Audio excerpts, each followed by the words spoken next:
कभी गंगा जी नहाने नहीं गया, दान देना पड़ेगा। था को देने के दिन तो थे पर देने का दिल नहीं था। कुछ लोग होते हैं जिनके पास देने का दिन होता है पर देने के दिल नहीं होता, और जिन विचारों के दिल होता है उनके देने के दिन नहीं होते। उसके पास खूब पर दान न करे। पत्नी ने कहा कुछ तो किया करो। क्या करना, सब ठीक है, बढ़िया है। तो दान, अरे दुनिया कर रही दान, क्या अपने लिए बैठे हैं। एक दिन पत्नी ने कहा कि तुमने कुछ नहीं किया, गंगा जी नहाया हो। पत्नी बार बार कहती फिर बुढ़ापा आ जाएगा। बोले अच्छा आज जाते हैं, अधेड़ उम्र, लेकिन पैसा खर्च ना हो जाए। पैदल पैदल गया 12 किलोमीटर दूर गंगा जी, पैदल पैदल पैदल। और जब गंगा जी किनारे पहुंचा तो उसको लगा कि घाट पे जाएंगे तो पंडा दान मांगेंगे, इसलिए मुर्दा घाट पे गया।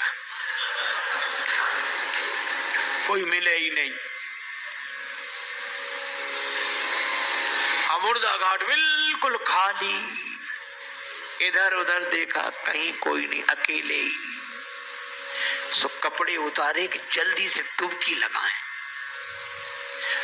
एक गमछा लपेट कर गया, गंगा जी में डुबकी लगाई।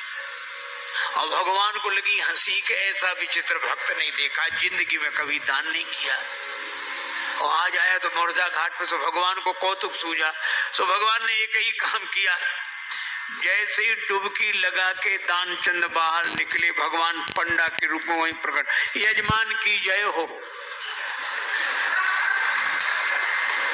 और दानचंद ने जो देखा कांप गया।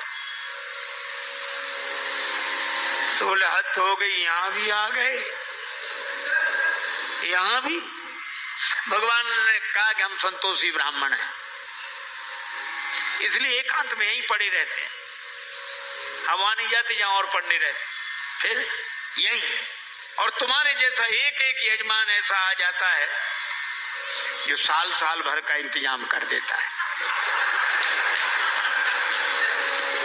तो तुम भले आ गए, 1 वर्ष का इंतजाम कम से कम। कांप गया, बोले हम नहीं कर सकते, हम नहीं कर सकते, नहीं करेंगे। भगवान बोले तो दान तो श्रद्धा के ऊपर होता है, जितना करो।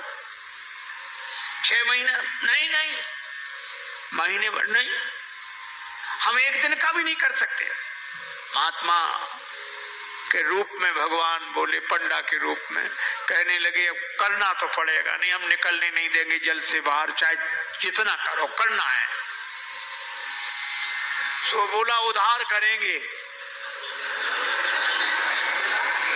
भगवान बोले मंजूर। 1 धेला उधार के, 1 धेला। भगवान ने संकल्प ले लिया।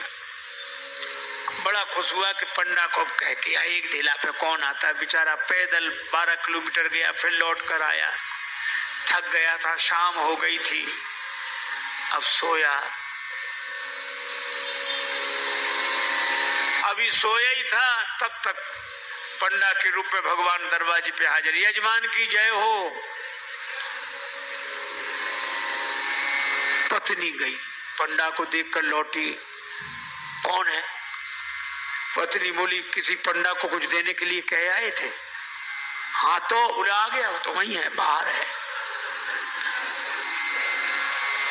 दानचंद बोले आ गया? हाँ, अरे देव देना खाएगा। बोला बड़ा मुश्किल, एक काम करो। क्या? पत्नी तो बोला जाके कह दो कि वो बीमार हैं, 2-4 दिन बाद आना। सो पत्नी रुआसी सी होकर बोली को बीमार है, तबीयत खराब है उनकी, आज गए दिन भर थक गए, बीमार है, अब आप बाद में आना। भगवान बोले दान मिले न मिले, पर वो हमारे यजमान हैं। यजमान बीमार और पंडा चला जाए, वो जब तक स्वस्थ नहीं हो जाते हम यहीं रहेंगे, तो हमारा इंतजाम कर दो। सही टिक्कर बनाएंगे, प्रसाद बनाएंगे, पाएंगे, खाने पीने का इंतजाम, सामान। पत्नी गई लौट के, दानचंद बोले क्या हुआ? बोले वो नहीं जा रहे। वे कहती यजमान बीमार है, तब तक यहीं रहेंगे, खाने पीने का इंतजाम करो। दानचंद से बोली दे दे धेला। दानचंद बोले बहुत मुश्किल है। अच्छा एक काम करो, क्या उसको पुराना अभ्यास था योग का, तो सांस रोक के रह गया। पत्नी से बोला कह दो मर गए। महाराज सांस रोके पड़ा। पत्नी गई तो पत्नी ने रोकर कहा चले गए, मर गए, अब तो जाओ। पंडा बोले अरे राम राम राम राम, यजमान चला गया, जब तक उसका अंतिम संस्कार न हो जाए हम कैसे जा सकते हैं। अब भगवान बोले तुम महिला कहाँ भटकती फिरोगी, हम खबर कर देते सबको। अब कह रहे भगवान अमित रूप प्रगटे ते ही काला, पूरे गांव में कहा दानचंद मर गए, दानचंद मर गए। अब गांव भर इकट्ठा। और जब वो भी ऐसा विचार